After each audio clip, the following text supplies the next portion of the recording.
No matter how hard you try, you cannot remember who lives in the apartment next to yours. You know you have seen her, fumbling with her keys as she leans against the door, apartment 712, etched into the wood above her head. Yet you have no memory of her face, nor of her name. Have you talked to her before? Have you introduced yourself? All at once you realize that you do not know. You're not even sure how long she has lived here. Did she just move in? You should make her a housewarming gift. An hour later, you cannot recall why you are baking cookies. You're listening to Nimu's Bar.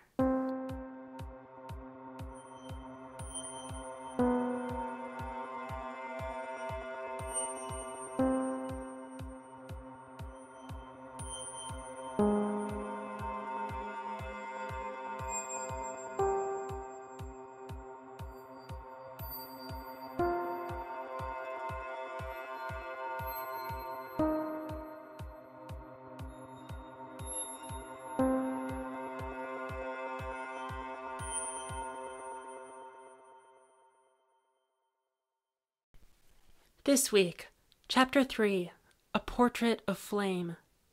It is almost dawn by the time Kaia gets back to her apartment, a fact which she is acutely aware of. Nimue had been late tonight, late enough that Kaia was worried she would be caught outside after sunrise. One of these days she would have to have a talk with Nimue about that. Kaia climbs the 7 flights of stairs, sneaks past the apartment of the creepy guy who always tries to show her pictures of his feet, and slides inside the door to her apartment, locking it behind her. The new deadbolt glints in the light of the bare bulb on the ceiling. For the first time tonight, she allows herself to fully relax. Kaia both lives in her apartment and lives for her apartment. Nimue's is, despite Kaia's best efforts, crowded, messy, and confusing. Something is always breaking, and there are always problematic customers to sort out. Here, though, everything is under her control. The paintings on her wall, most of which depict dreary cityscapes and forests, are all perfectly parallel to the floor. The dishes glisten spotless on the shelves, and her files are neatly stacked at the corner of her desk. Kaia makes her way over to her bathroom and takes the pills out of the alphabetically organized medicine cabinet. These have been hard to come by since she arrived in the grotto. If she is perfectly honest with herself, she is not even sure that they are doing anything anymore.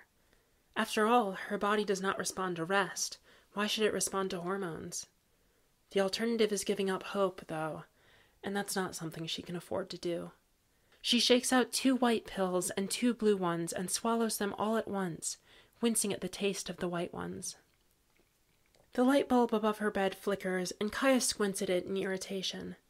Even though she keeps the apartment as neat as possible, she cannot shake the fact that it is the cheapest place her money can buy. Even now, the ceiling creaks as the person who lives above her begins their morning routine. Kaia's bed, desk, and kitchen all occupy this one room, fighting an epic war with one another for space. She forces herself to ignore the flickering light bulb and sits down by the window in front of her makeshift easel, which is really just a board propped up in her dresser. Filling her daytime hours has been a struggle for Kaia as long as she has been a shade. Being unable to sleep and unable to go outside during the day leaves her 12 hours in which she cannot leave the house. Nimue initially offered to have her man the bar at all times, but Kaia likes to think she respects herself a little bit more than that. For the first month, she had simply binged TV series for the 12 hours that she spent in her apartment every day. The next month had been learning to sing, which she eventually stopped because she was fairly sure her voice sounded like a cat that had been half run over by a car. From there, she had moved on to learning chess, to dance, and even, very briefly, to juggling.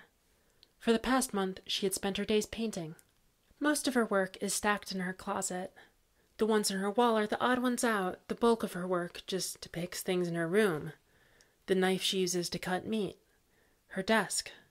Her bed, with the impression of her body still on the surface of the covers. Kaia glances longingly at the window.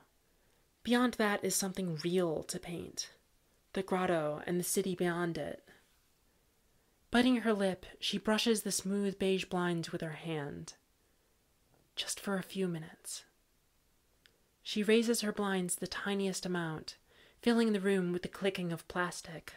Nimue and Dirk had spent months trying to convince her to cover up the window for her own safety, or at least invest in a pair of decent curtains to block the sun's rays, but Kaia had had none of it.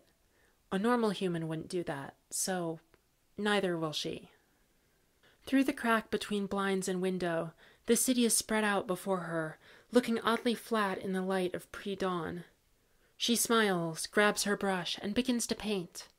Dark blue for the buildings, and white for the bold streets already running thick with the gray cars.